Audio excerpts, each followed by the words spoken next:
566 number के इस episode में आप सभी का बेहद का परम परम स्वागत है। तो कैसे हैं सब बेहद की आत्माएं, श्रेष्ठ आत्माएं, जागृत आत्माएं। आशा रखता हूं सब बढ़िया होंगे, मस्त होंगे, व्यस्त होंगे। दादाजी के इस यूट्यूब चैनल पे आप सभी का बेहद का परम परम स्वागत है। तो आइए शुरू करते हैं आज का नया एपिसोड। और कल जो भी नेटवर्क में प्रॉब्लम हुई वो यूट्यूब की तरफ से थी, हमारा इंटरनेट सही था। और आप उस वीडियो को फिर से देख सकते हैं आज, तो आपको कोई दिक्कत नहीं होगी। और जो भी प्रॉब्लम कल हुआ था वो सब प्रॉब्लम सॉल्व हो चुका है और वीडियो नॉर्मल वीडियो कन्वर्ट होके यूट्यूब ने उसको अच्छी तरह प्रोसेस कर दिया है। तो कृपया उस वीडियो को दोबारा से ज़रूर सुनिएगा। हील योर सेल्फ, ये बहुत ही इम्पोर्टेंट आर्टिकल हमने कल डिस्कस किया था, तो ये ज़रूर से सुनना चाहिए और अपने आप को इसके ऊपर अकॉर्डिंगली काम करना चाहिए।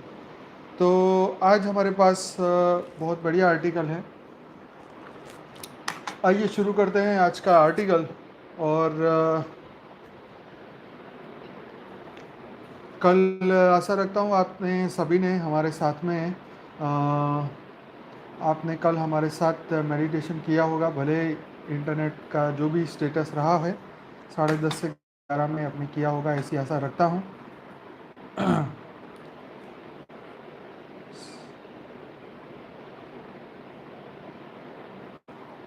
तो a way to change our luck, आज का जो टाइटल है, आज का जो आर्टिकल है, a way to change our luck, अपने नसीब को जो है चेंज करने का रास्ता।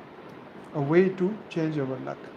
अब ये एक कहानी है जो कि हमारे एंशंट शास्त्रों में से है, वो मैं यहाँ डिस्कस करूँगा, फिर इसके अंत में हम इसके ऊपर बात करेंगे। तो आइए शुरू करते हैं आज की कहानी। वेद व्यास जी की एक पौराणिक कथा अभी हम डिस्कस करने वाले हैं। जब भगवान श्री कृष्ण अर्जुन के साथ कुछ समय व्यतीत कर रहे थे, उसके वो हस्तिनापुर जा रहे थे और वहाँ कुछ दिन रुकते हैं। प्रत्येक शाम उनका यह रूटीन हुआ करता था कि वे दोनों सूर्य अस्त के समय, सूर्य अस्त से पहले नगर में टहलने के लिए निकलते थे।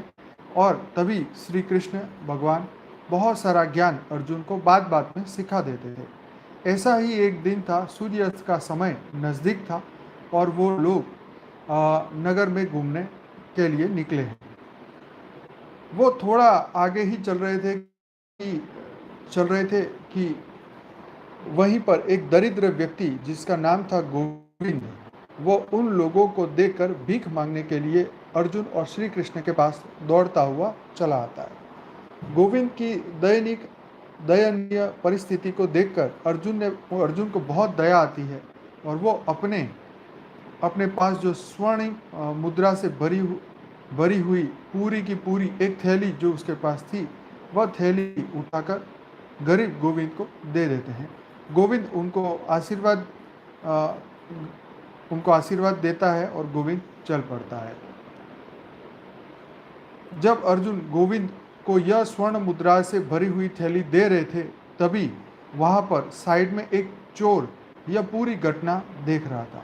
जैसे मैंने बताया कि वो सूर्य अस्त का टाइम था, वो गोविंद अपने घर की तरफ वापस जा रहा था। बीच में एक गली ऐसी आती थी जहाँ प्रकाश नहीं था और बहुत घना अंधेरा था। तब वो चोर उस गोविंद को लूट लेता है। गोविंद पीछे दौड़ता है, लेकिन चोर की गति ज़्यादा होती है तो चोर चला जाता है, भाग जाता है। गोविंद अपने भाग्य को बहुत कोसता है, लेकिन कर भी क्या सकता था। तो थोड़ी इंटरेस्टिंग कहानी है, पूरी सुनिएगा, ध्यान से सुनिएगा। जब गोविंद को यह स्वर्ण, हाँ ये तो बात हो गई।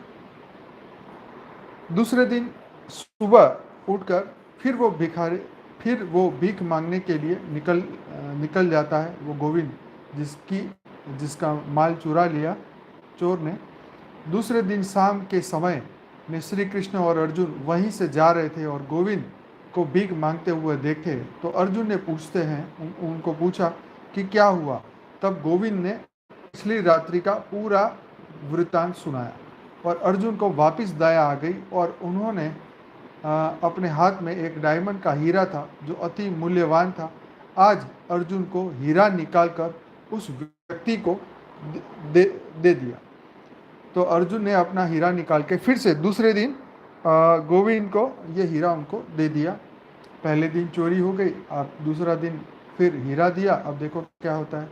अब गोविंद भी पिछली रात्रि को जो भी अनुभव था उससे थोड़ा सजग हो चुका था, तो किसी को पता ना चले इस तरह अपनी पॉकेट में वो हीरा डाल देता है और थोड़े समय के लिए वहीं पर भीख मांगता रहता है, जैसे कि कुछ हुआ ही नहीं। जब घना अंधेरा हो जाता है तब वो निकलता है और धीरे धीरे अपने घर तक पहुंच जाता है। अब वो चाहता था उसके बारे में किसी को भी पता ना चले। उसने सोचा कल सुबह जाकर किसी ज्वेलर को वह हीरा बेच देगा और बहुत सारे पैसे प्राप्त कर लेगा। तो करता वो यह है कि उसने घर के अंदर एक पुराना पानी भरने का घड़ा था जो वो यूज़ नहीं करते थे वो लोग। तो गोविंद अपनी पत्नी को भी नहीं बताता, थोड़ा बहुत खा लेता है और खाने के बाद पत्नी को भी ना बताते हुए वो जो पुराना मिट्टी का घड़ा था उसमें वो बड़ा वाला डायमंड जो हीरा था उसको मिला था अर्जुन से, वो उसके अंदर रख लेता है और निश्चित होकर सो जाता है। दूसरे दिन सुबह जब उसकी आंख खुलती है तो सामने वो घड़ा नहीं होता। गोविंद एकदम टेंशन में आ जाता है और दौड़कर अपनी पत्नी के पास जाता है और पूछता है कि वो घड़ा कहाँ गया। तब उसकी पत्नी कहानी सुनाती है, सुबह हमारा रूटीन जो उनका नॉर्मल घड़ा था जो जिसमें वो पानी भरते थे उसको लेकर मैं पानी भरने गई थी, लेकिन वो घड़ा मेरे से टूट गया क्योंकि हमें पानी तो चाहिए ही चाहिए। तो जो पुराना घड़ा था उसको मैंने ले लिया और उसी में मैंने पानी भरकर लेके आई हूँ। हालांकि मैंने एक चीज़ नोटिस की कि जब मैं पानी भर रही थी तब घड़े में से कोई बड़ी चीज़ निकल कर तालाब में नीचे चली गई। गोविंद ने अपना सिर ठोक दिया। जो अति अति महत्ववान हीरा था वो भी उसने गवा दिया। अब वापिस अपने नसीब को कोसते कोसते गोविंद दूसरे दिन फिर भीख मांगने के लिए निकल पड़ता है। देखो ये कहानी भी ऐसी बनाते हैं। एक्चुअली तो ऐसी कोई कहानी नहीं होती, पर इस एक सीखने वाली कहानी है क्योंकि बड़े बड़े कैरेक्टर इसमें डाले जाते हैं, तो इससे होता ही है कि व्यक्ति इसको ध्यान से सुनता है। तो अब गोविंद पहले दिन उसका सोना चोरी हुआ, अब डायमंड चोरी हुआ। अब देखो क्या होता है। उस शाम को गोविंद को फिर भीख मांगते हुए देखकर अर्जुन को बहुत सरप्राइज हुआ। वो खुद उस भिखारी के पास जाता है। भिखारी इस बार उनके पास नहीं आता, तो अर्जुन खुद उसके पास जाता है, पूछता है कि क्या हुआ, तुम भीख क्यों मांग रहे हो। तब गोविंद ने पूरी की पूरी कहानी सुनाई। यह कहानी सुनाने के बाद अर्जुन भी अपना सिर ठोक देता है। वो भी श्री कृष्ण से कहता है कि इस व्यक्ति का भाग्य ही भीख मांगने का है। मैं मेरी पूरी संपत्ति या मेरा समय इसके पीछे गंवाना नहीं चाहता, तो अब मैं इसको कुछ नहीं दूंगा। ऐसा कहकर वो लोग जाने ही वाले थे। तभी श्री कृष्ण गोविंद के पास जाते हैं और गोविंद को 2 पैसे देते हैं, सिर्फ 2 पैसे। तो गोविंद बहुत दुखी होता है कि भाई पहले सोना मिला, अब हीरा मिला, हीरा भी सोना गया, हीरा गया, अब ये 2 पैसे मिले हैं। तो क्योंकि पिछले दिन उसको पूरी की पूरी थैली मिली थी, स्वर्ण मुद्रा भी मिली, उसके बाद उसको एक कीमती हीरा मिला और आज सिर्फ 2 पैसे मिले। लेकिन करे भी तो क्या करे। अपने नसीब को कोसते हुए वह 2 पैसे को स्वीकार कर लेता है और वापस अपने घर की तरफ निकल जाता है। अब वो जा रहा था तभी अभी सूर्य अस्त नहीं हुआ था और एक मछुआरा वहाँ पर मछली बेचने के लिए बैठा हुआ था। उसके जाल में एक बहुत बड़ी मछली थी और वो बहुत झटपटा रही थी। मानो अपने जीवन के लिए संघर्ष कर रही थी। गोविंद ने यह देखा और सोचा कि ये 2 पैसे से मेरा तो कुछ नहीं होने वाला, लेकिन यह जो मछली है वो बहुत पीड़ा में है। चलो इस मछली को ही छुड़ा देता हूँ, फिर वापस इसको तालाब में डाल देता हूँ। ऐसा सोचकर गोविंद ने 2 पैसे देकर मछुआरे से मछली मछली को ले लिया।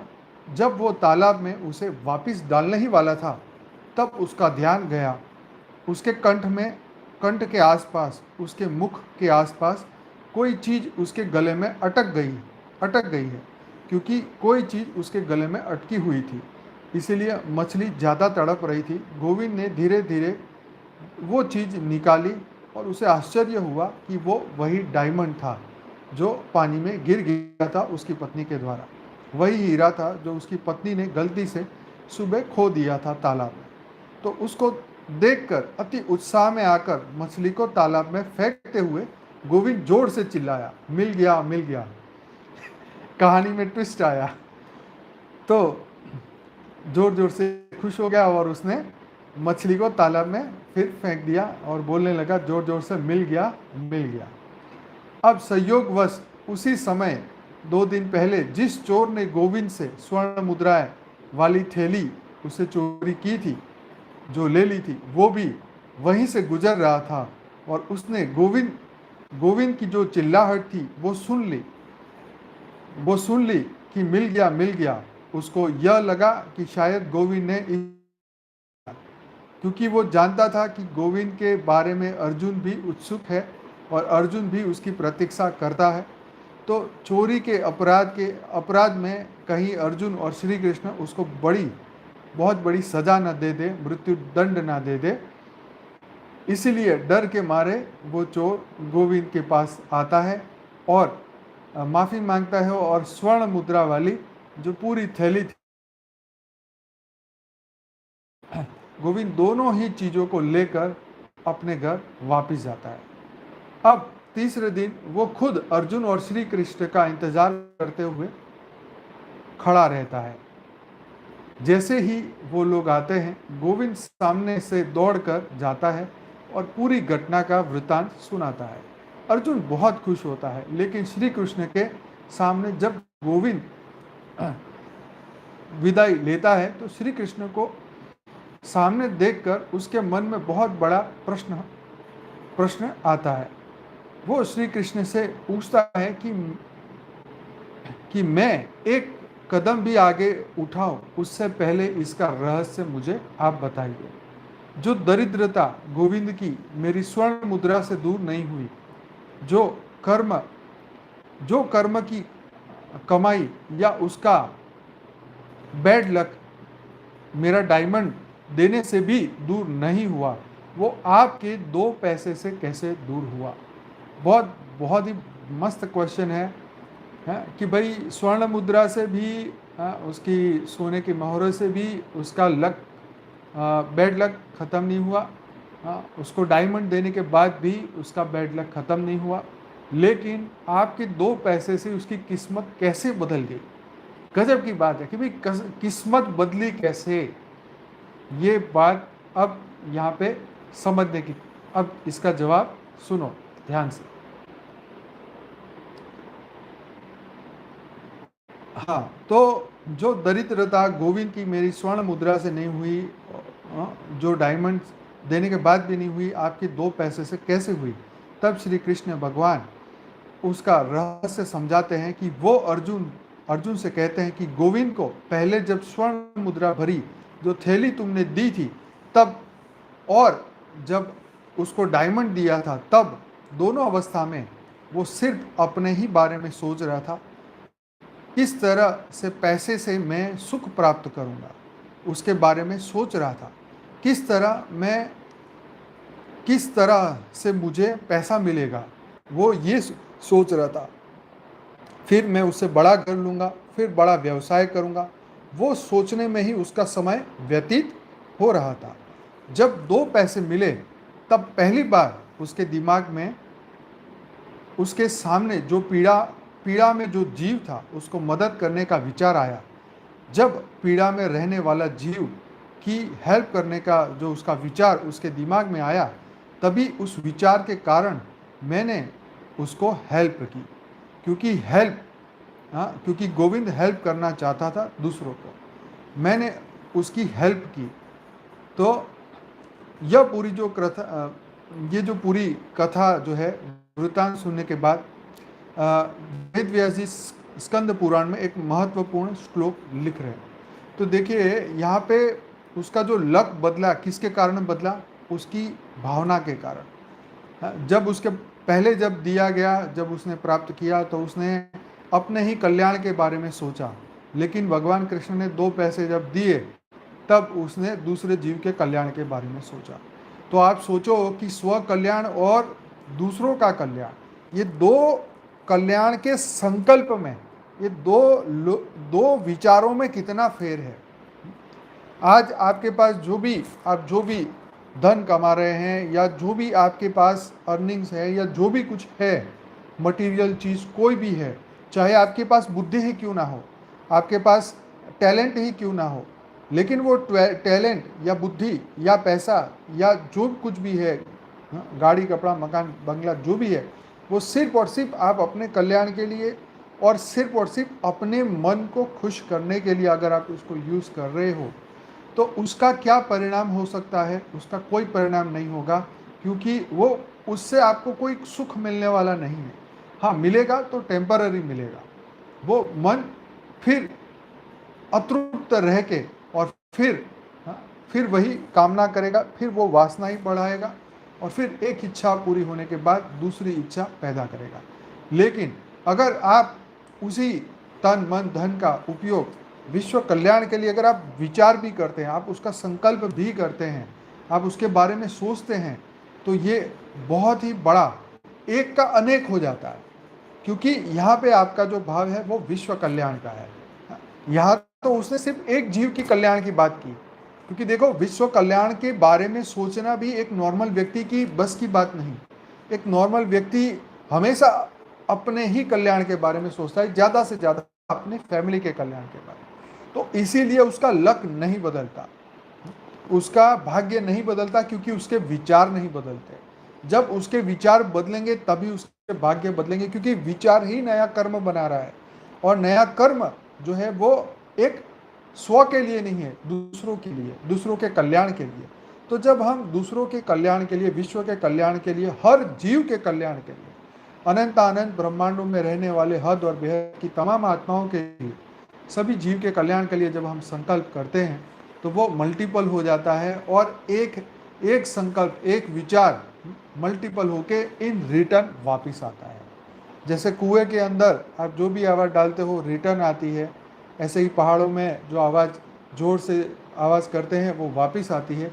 ऐसे ही हमारे विचार, हमारे वाइब्रेशन, हमारी सोच जितनी पॉजिटिव बना के, हम जितना कल्याण की भावना पैदा करके हम वायुमंडल में जितना छोड़ते हैं, उतना ही पॉजिटिव रिएक्शन, पॉजिटिव एनर्जी जो पूरे ब्रह्मांड में है, जहाँ जहाँ पे जितने भी कल्याणकारी आत्माएं, शुद्ध आत्माएं, चैतन्य आत्माएं, जागृत आत्माएं जो पॉजिटिव संकल्प डाल रहे हैं, उसकी पॉजिटिव एनर्जी सब मुड़ मुड़ के आपके पास आएगी।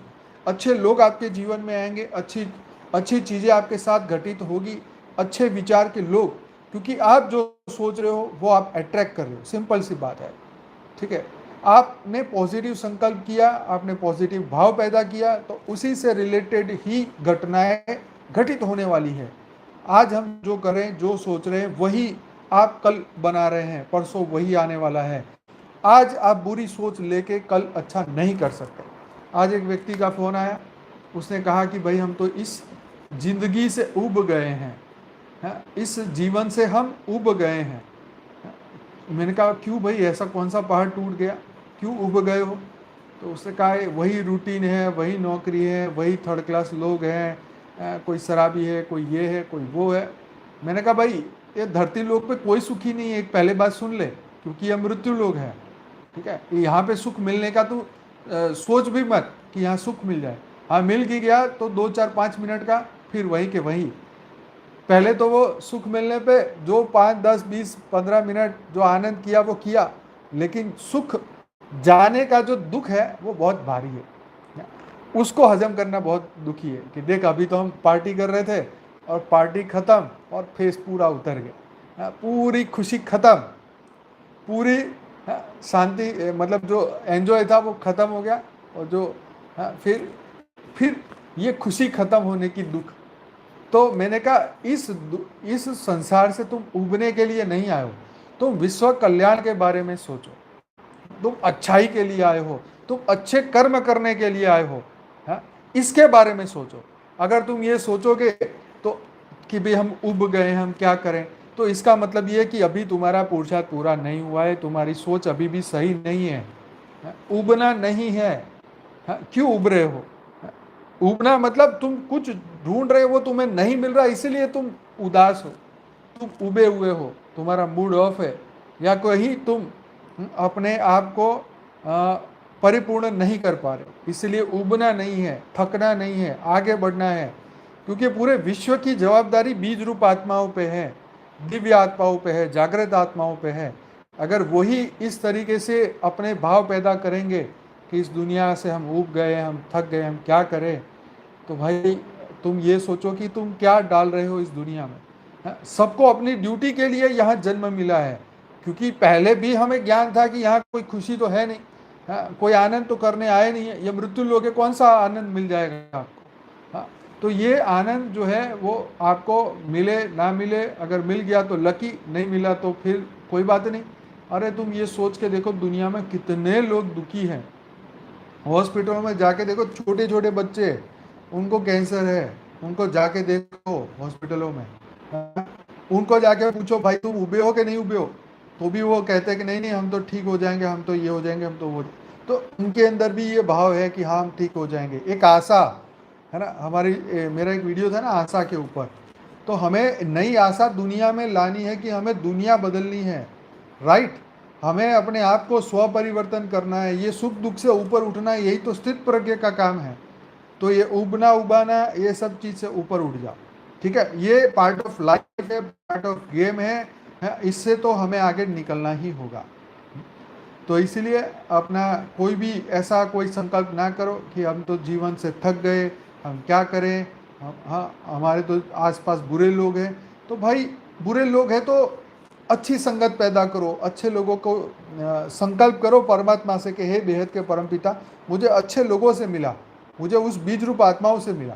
मैंने तो ये संकल्प बहुत किए, जब ये यूट्यूब चैनल शुरू किया 2015-16 में, मैं तो इतना भगवान को ऊपर वाले को कह रहा था कि भाई मुझे बापूजी जो 108 आत्माओं को जल्दी से जल्दी मिलाओ, और उन आत्माओं को जल्दी से जल्दी मिलाओ, उनके लिए मैं सब कुछ करने को तैयार हूँ, बस मुझे वो आत्माओं को मिलना है, मुझे देखना है वो आत्माएं कैसी है, वो कौन है, क्यों बापूजी उनको याद कर रहे हैं।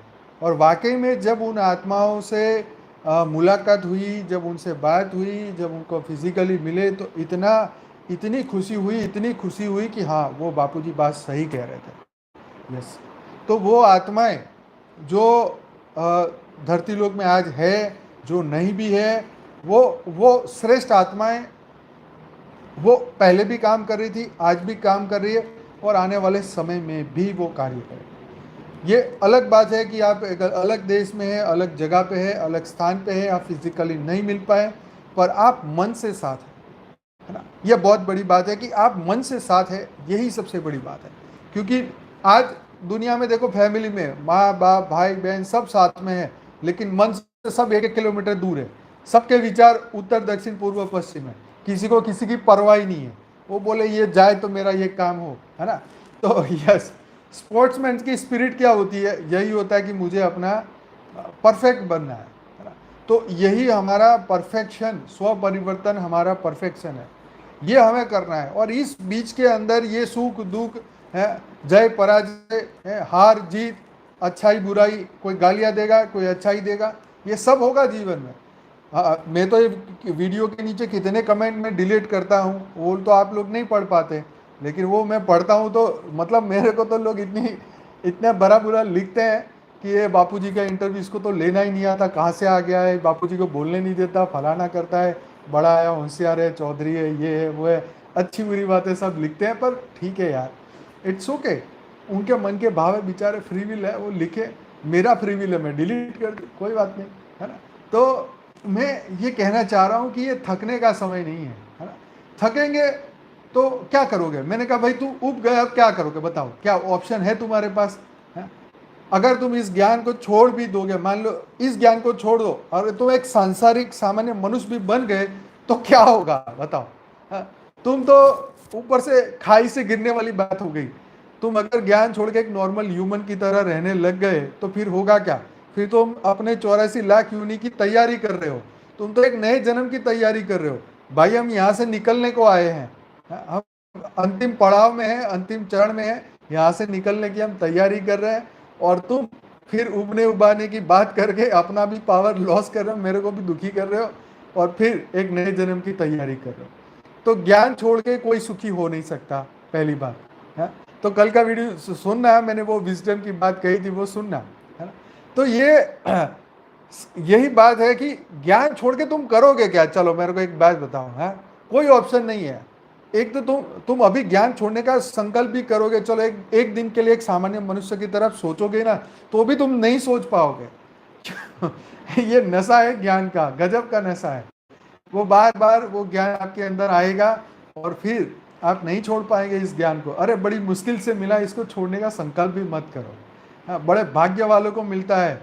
आज एक बहन का मैसेज था कि भाई हमारे रिलेटिव को ज्ञान देता हूँ या देती हूँ तो वो समझते ही नहीं है। तो मैंने कहा भाई उनको अभी तो भक्ति मार्ग में थोड़े और मंदिरों के चक्कर काटने हैं, थोड़ा और भाग्य को जागृत होगा, तब उनको ज्ञान सुनने की मन में इच्छा होगी। ठीक है, वो हो सकता है कुछ जन्म लग जाए उनको, तो इसलिए अपनी हिम्मत मत हारो, अपना काम है, ड्यूटी है, ज्ञान दो, थोड़ा उनके बीज डाल दो, पेड़ उगा तो ठीक है, नहीं उगा तो फिर से डाल देना बीज। तो ये काम है हमारा, ठीक है ना। ये जगत को जागृत करना है, दिव्य आत्माओं को जागृत करना है। ऐसा ऐसा मत सोचो कि ये आत्माएं है ही नहीं, दिव्य आत्माएं है ही नहीं, 33 कोटि देवता नहीं है, ऐसा नहीं है।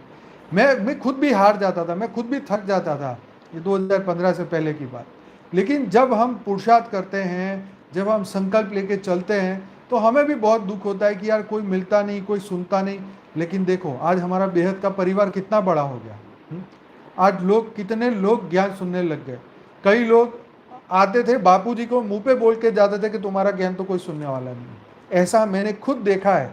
लोग हमें ऐसा बोल के जाते थे कि ये बापूजी की बातें हवा हवाई है, इनकी बात कोई सुनने वाला ही नहीं। तो देखो आज देखो वो समय कि डेली लोग 2-2 लाख मिनट सुन रहे हैं, पूरी देश दुनिया से सुन रहे हैं। तो समय बदल गया ना, एनर्जी बदल गई ना, सोच बदल गए, विचार बदल गए। तो यही तो बात है, यही तो परिवर्तन की निशानी है।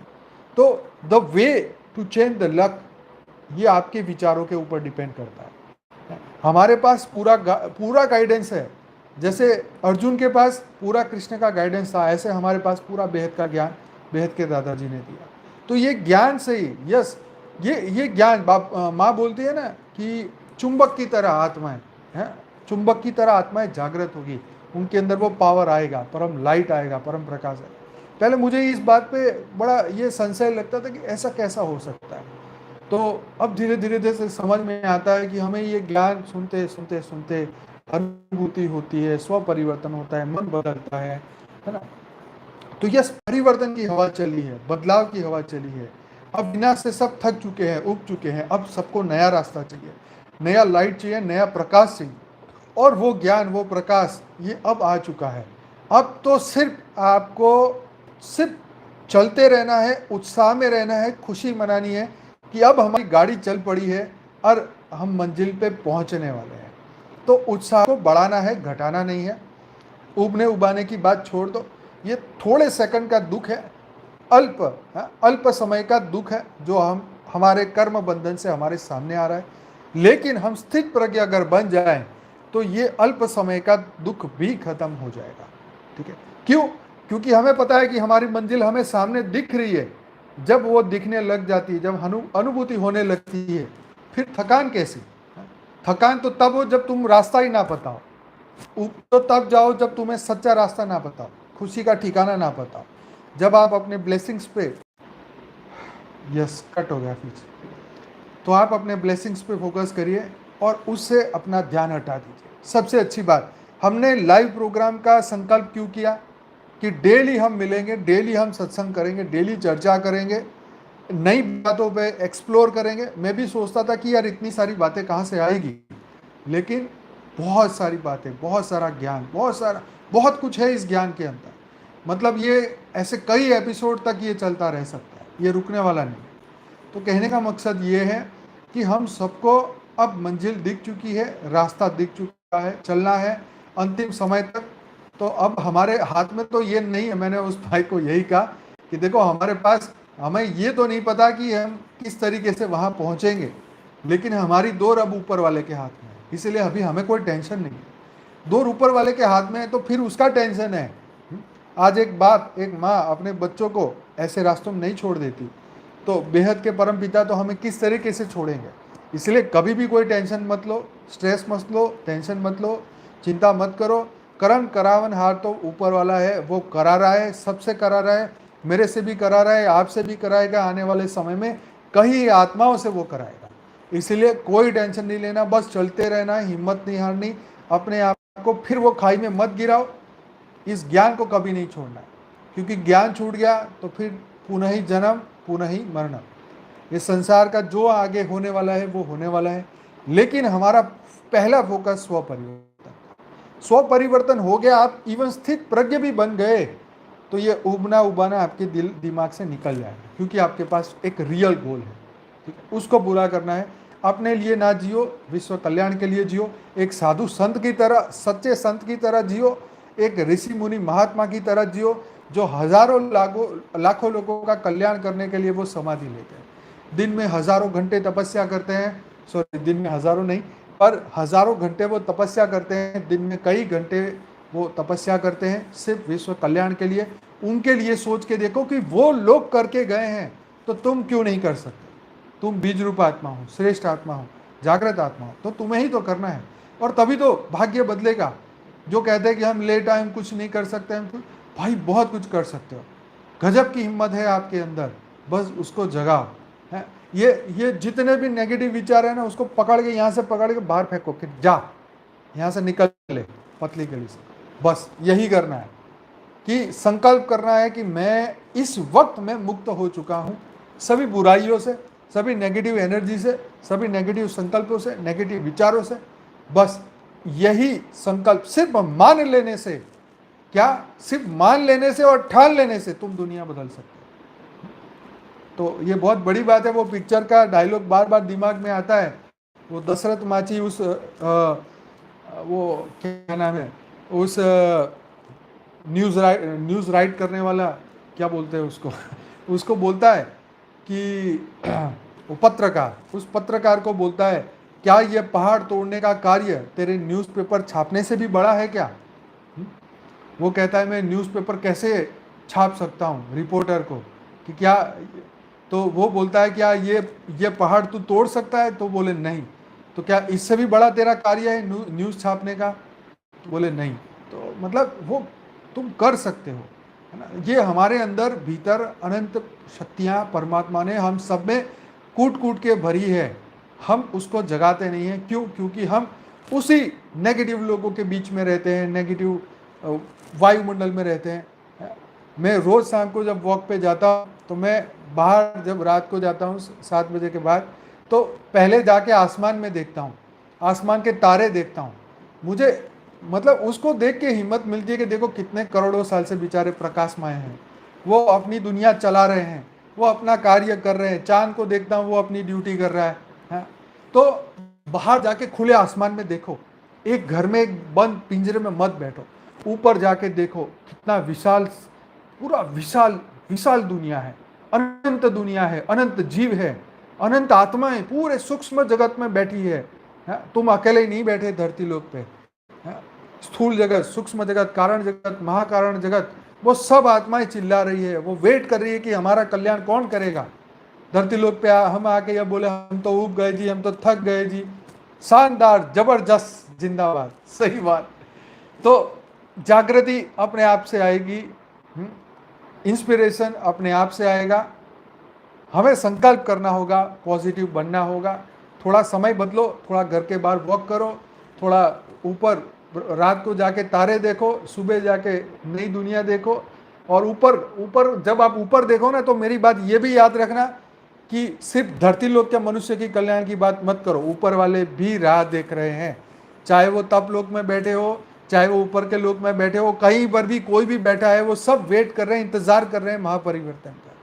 और वो परिवर्तन के लिए हमें ये शरीर मिला है, ये उबने उबाने के लिए नहीं, ये शरीर मिला है कल्याण कल्याण के कार्य करने के लिए, कल्याण के कर्म करने के लिए। हो सकता है वो सब इस बात को सुन के सबको इंस्पिरेशन दे रहे कि भाई तुम जागो, तुम्हें मौका मिला है, तुम्हें शरीर मिला है धरती पे आने का, ये ज्ञान सुनने का, ये टेक्नोलॉजी यूज करने का और हम सबका कल्याण करने का। तो चलिए, ये आखिर में जो इन्होंने महत्वपूर्ण श्लोक जो लिखा उसका मकसद ये यही था कि तीर्थ स्थान में जाने से, तीर्थों में जाकर स्नान करने से, गंगा नदी में जाने से, यमुना नदी में जाने से, कावेरी में जाने से, उस कुंड में जाने से, जिनको तीर्थ स्थान कहा गया है, वैसी जगहों पर स्नान करने से भी, स्नान करने से उस तरह की शुद्धि नहीं मिलती। तो शुद्धि कैसे मिलेगी? अपने मन को बदलने से। ये मन का बदलाव करो, अच्छे विचार करो, कल्याण की भावना पैदा करो, तुरंत ही आपके अंदर जो है ये बदलाव आ जाएगा, आपका लक बदल जाएगा। अगर आपने बदल दिया, मन बदल दिया तो। अरे मन बदलने के लिए हजारों हजारों लाखों योगी लाखों करोड़ों वर्ष तक तपस्या करते थे, वो भी अपना मन ना बदल पाए। बदल गए तो ऊपर बैठे, वो तो बहुत बढ़िया बात है। लेकिन जो लोग अपना मन नहीं बदल पाए, चाहे सूक्ष्म जगत में चाहे कारण जगत में, वो शिव महाशिव ना बन पाए, महाशिव परम महाशिव ना बन पाए। क्यों? क्योंकि कहीं ना कहीं उन्होंने भी एक लिमिटेशन लिया है। और एज हमारा, जैसे कि हम सामान्य मनुष्य जो अभी बने हैं, हमारे अंदर वो पोटेंशियल पावर है, वो अनंत अनंत शक्तियां हैं। अगर हम अपने मन को ये समझा ले कि वो ऊपर वाला मेरे साथ है और अनंत शक्तियां मेरे साथ है, तो बस यही एहसास आपके सभी दुखों को खत्म कर देगा। सभी दुखों का अंत एक ही है, यस वो मेरे साथ है, चिंता की कोई बात नहीं। वो आज एक कथा सुन रहा था, अब टाइम निकल रहा है लेकिन बोलना जरूरी है क्योंकि कल 2 दिन मेरी छुट्टी है, कल और परसों 2 दिन क्लास नहीं होगा, तो अभी वो बताता हूँ। नरसिंह मेहता के पास हुंडी लिखवाने के लिए ब्राह्मण पहुंचे कि भाई द्वारका में हमें जाना है, तो आप हुंडी लिख दो। तो वहाँ पे मुझे, वहाँ हुंडी लिखना मतलब अभी वो नरसिंह मेहता को पैसा देंगे, वहाँ पे वो एक कागज़ में लिखेंगे जी पैसे यहाँ मिल गए, द्वारका में उसके जो एजेंट हैं, उनके बंदे हैं, उनको वो दिखाएंगे और वो हुंडी का जो लिखा है वो पैसे वहाँ दे देंगे। तो वो ब्राह्मण उनके पास पहुँचे कि भाई आपकी तो बहुत जान पहचान है, लोग पूरे गांव के मजाक करने के लिए उसके घर भेज दिया और वहाँ पे उनको बोला कि आप हुंडी लिख दो ताकि हम, क्योंकि रास्ते में चोर बहुत है, हमारे को रास्ते में कोई लूट लेगा, तो हम वहाँ जाएंगे, द्वारका में आपका लेटर दिखाएंगे, आपकी हुंडी दे के मुझे आपके बंदे पैसे दे देंगे। तो उसने कहा भाई मेरा तो द्वारका में कोई है ही नहीं, तो मैं किसको लिखूँ हुंडी? तो उसने बोला ऐसा कैसे हो सकता है, आप तो इतने बड़े संत हो, आप तो इतने महात्मा हो, ये हो वो हो। तो उसने बोला अच्छा तो आप मजाक कर रहे हो हमारे से? तो बोले नहीं नहीं नहीं, मेरा तो कोई द्वारका में नहीं है, इसलिए मैं आपको हुंडी नहीं लिख सकता। तो उसने बोला अच्छा कसम खा के बोलो कि तुम्हारा कोई नहीं है। फिर उसने बोला मैं ऐसा कैसे बोलूँ, हैं कृष्ण तो मेरा ही है, मेरा तो उनसे जान पहचान है। तो उसने किसी सेठ के नाम पे वो हुंडी लिखी और फिर वो द्वारका में गए और द्वारका में ढूंढते ढूंढते उस सेठ को ढूंढते ढूंढते वो मिला ही नहीं सेठ। आखिर में कृष्ण भगवान वो सेठ का रूप लेके उस हुंडी को पास कर दिया और पैसे दे दिए। तो भगवान ऐसे लोगों की लाज रखते हैं। तो उसने कहा कि भाई मेरा तो द्वारका में वो भगवान बैठा है, उसके नाम पे ये टेलीग्राम लिख दिया और उसने व्हाट्सअप कर दिया और वहाँ पे उनको पैसे मिल गए। फिर वो पैसे मिलने के बाद फिर वो जूनागढ़ आए, बोले अरे आपके सेठ तो बड़े अच्छे थे, हम तो थक गए फिर भी मिल गए। और वो नरसिंह मेहता को लगा कि ये लोग फिर मुझे मिल के मारेंगे कि मैंने उसका टाइम वेस्ट कर दिया। यस, सेठ सगालसा शायद उनका नाम था, ये लिख रहे हैं जो भी, मैं नाम भूल गया था। तो कहने का मकसद ये है कि वो हमारा है, ये बात दिमाग से कभी नहीं जानी चाहिए, है वो हमारा है, तुम कसम खाओ कि वो तुम्हारा नहीं है। ब्राह्मण ने बोला नरसिंह मेहता को कि तुम कसम खाओ कि तुम्हारा द्वारका में कोई नहीं रहता। उसने बोला मैं ऐसी झूठी कसम कैसे खाऊं, वो तो मेरा है। तो फिर उसने हुंडी लिख दी। तो ऐसे ही हमें अपनी हुंडी लिखनी है कि भाई ऊपर वाला मेरा है और हम स्व परिवर्तन के लिए आए हैं, तो वो शक्ति देगा, वो पावर देगा, वही काम वो पूरे करेगा। ठीक है जी। तो इसीलिए सब चिंताएं छोड़ो। यस, तो ये पूर्व समय की बात है, लेकिन ये सब सच्ची घटनाएं हैं, ये सब घट चुका है, इसीलिए तो ये सनातन धर्म आज भी चल रहा है। नहीं तो ये सब झूठ होता तो ये धर्म भरम सब भूल जाते हैं। पर ये सब चल रहा है, बढ़िया तरीके से चल रहा है, पहले से भी अच्छा चल रहा है। तो ये विश्व कल्याण हुआ ही पड़ा है। बस हमें वेट एंड वॉच करना है, अपनी हिम्मत बढ़ानी है, अपनी पावर बढ़ानी है, बाकी सब करेगा ऊपर वाला। हमें खुश रहना है, आनंद में रहना है। कर्म बंधन सामने आए हैं, हिम्मत नहीं हारनी है, उसको पूरा करना है। चलिए, बहुत बहुत धन्यवाद। टाइम तो निकल चुका है, अब हम योग करते हैं। योग से पहले बताऊं, कल और परसों मेरी छुट्टी है। अब हम मिलेंगे उसके 2 दिन बाद। कल भी नहीं होगा प्रोग्राम, परसों भी नहीं होगा, उसके आगे के दिन पे हम मिलेंगे। चलिए, बहुत बहुत धन्यवाद। और अब हम बेहद का योग करते हैं। तो सभी बेहद की आत्माएं अपनी अपनी आंखें बंद करें और कल का एपिसोड जिसने नहीं देखा वो देख ले, वो वीडियो प्रॉपर बन चुका है। चलिए, बेहद की परम शांति का संकल्प करिए, आंखें बंद करिए और मन को शांत करिए। परम परम लाइट, परम प्रकाश की अवस्था में आ जाएं। परम परम परम महाशांति की अवस्था में आ जाएं।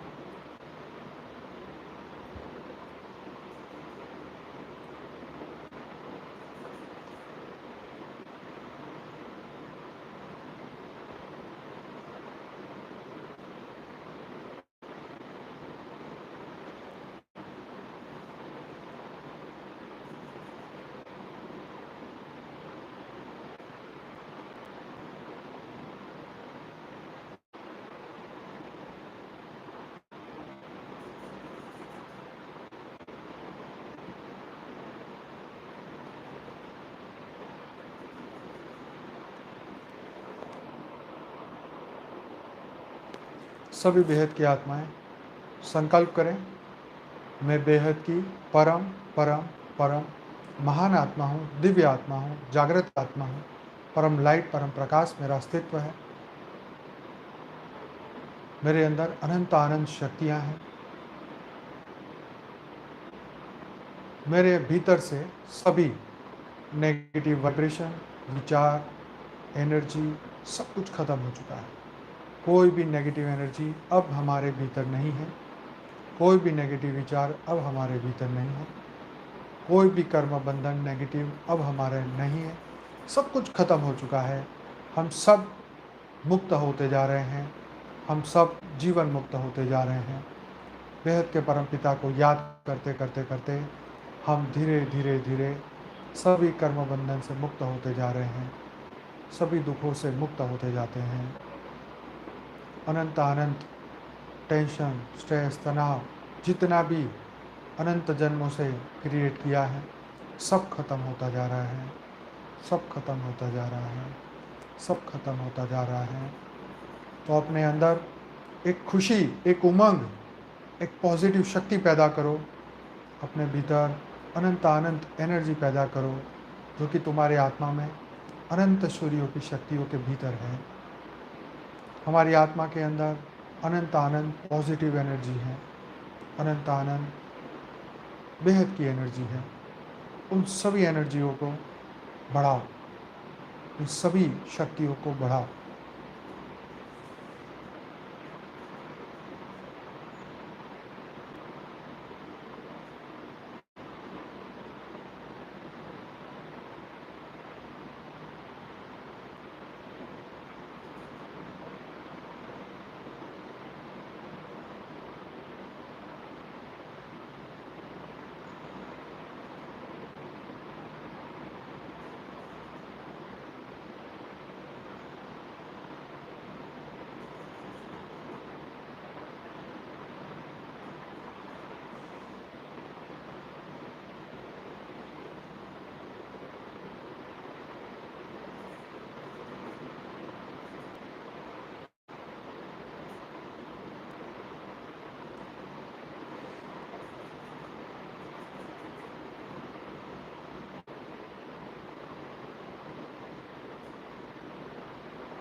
बेहद की कला के परम धाम से बेहद के दादाजी छोटू राम ठाकुर जी सभी बेहद की आत्माओं को इस वक्त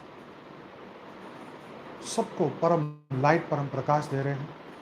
सीधी अनंत अनंत सूर्य की एनर्जी सीधी हमारी आत्मा में आ रही है। संपूर्ण सूक्ष्म शरीर, स्थूल शरीर, कारण शरीर, महाकारण शरीर, परम महाकारण शरीर परम प्रकाश से भर जाता है, भर रहा है। पूरा ओरा परम प्रकाश का बन चुका है। दिव्य एनर्जी, दिव्य लाइट हमारे भीतर आ चुकी है। दिव्य शक्तियाँ हमारे भीतर आ चुकी है। बेहद की एनर्जी हमारे भीतर आ चुकी है।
पूरा भारत लाइट हाउस बन चुका है।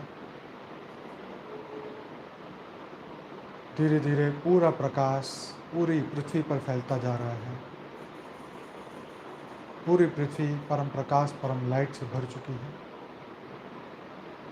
परम महाशांति के वाइब्रेशन पूरे पृथ्वी पे आ चुके हैं।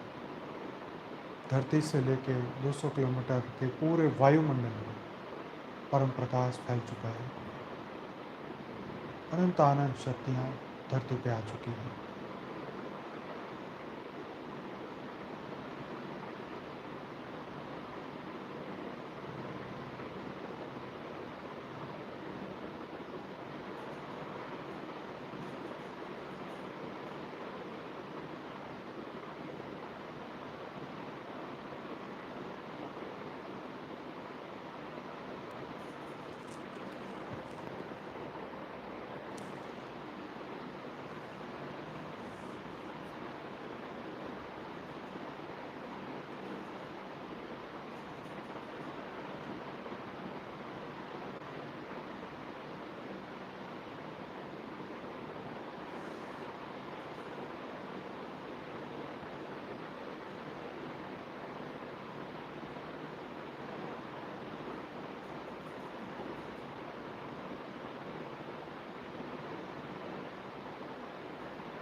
बेहद की परम शांति, सभी बेहद की आत्माएं, आप सभी का बहुत बहुत धन्यवाद। और बस 2 दिन की छुट्टी रहेगी। और जाते जाते एक और बात कहूँगा जो अभी मुझे याद आई, मैं आपको बता रहा हूँ कि कल एक ऐसी व्यक्ति से मुलाकात हुई जिसको बेहद के ज्ञान से कुछ पता नहीं था, बेहद का ज्ञान का कुछ पता नहीं था, बेहद के बारे में कुछ जानती नहीं थी, ना मेरे बारे में ना बापूजी के बारे में। पर जब वो हमारे आश्रम में पैर रखा और वो मिले तो मैंने उनको थोड़ा सा इंट्रोडक्शन दिया, सिर्फ 2 मिनट के अंदर। तो उनका सबसे पहला क्वेश्चन ये था कि दुनिया ये पृथ्वी कब तक चलने वाली है। पहला क्वेश्चन ही ये था। जो हमारा क्वेश्चन था ना कि सब लोग उग चुके हैं, तो उसका पहला क्वेश्चन ही ये था कि ये धरती कब तक चलने वाली है। तो आप सोचो, एक सामान्य मनुष्य की बात, कि एक सामान्य मनुष्य भी सोच रहा है कि ये धरती का क्या होने वाला है। तो ये क्वेश्चन सबके लिए आ चुका है, क्योंकि हर एक ऐसा व्यक्ति जो अज्ञानी है वो स्पिरिचुअल व्यक्ति को मिलते ही पहला क्वेश्चन यही पूछता है कि ये धरती का क्या होने वाला है।